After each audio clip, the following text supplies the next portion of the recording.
बुद्धि और भाग्य की कहानी। ये कहानी है दो बहनों की। दोनों बहनों में बड़ा प्यार था।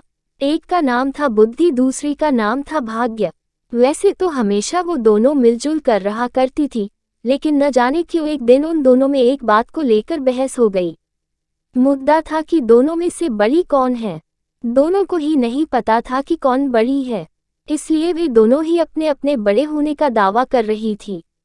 लंबी चलने वाली बहस का कोई परिणाम नहीं आता देखकर दोनों ने मिलकर एक समाधान निकाला। दोनों ने तय किया कि वे दोनों एक साथ किसी एक घर में जाएंगी और वहां अपनी अपनी शक्तियां आजमाएगी। जो बड़ा होगा वह जीत जाएगा। दोनों चलते चलते एक किसान के घर तक आ पहुंची। इस किसान के घर में उसके दो बेटे रहते थे। दोनों ही किसी परीक्षा की तैयारी कर रहे थे।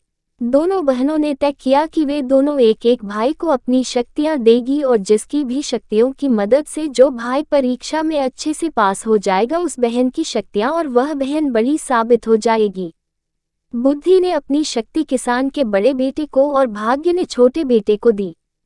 अब बड़े बेटे को बुद्धि की कृपा की वजह से पढ़ाई में काफी मन लगता, इसलिए वो घंटों तक पढ़ता रहता।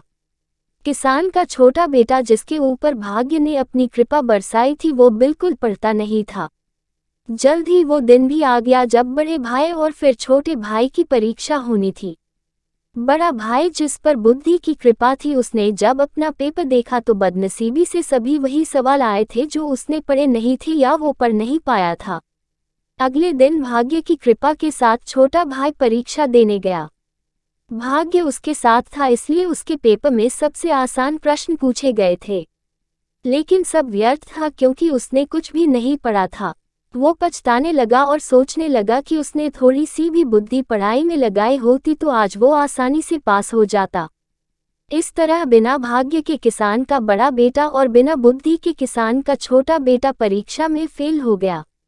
इस घटना से भाग्य और बुद्धि दोनों बहनों को ये अच्छे से समझ में आ गया कि जब वो अलग अलग है तब दोनों ही छोटी है और साथ है तो दोनों की ताकतवर और बड़ी हैं।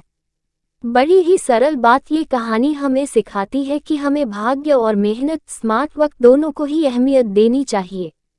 कहानी सुनकर आपको जरा सा भी अच्छा लगा हो तो लाइक और शेयर जरूर करें और सब्सक्राइब करना ना भूलें।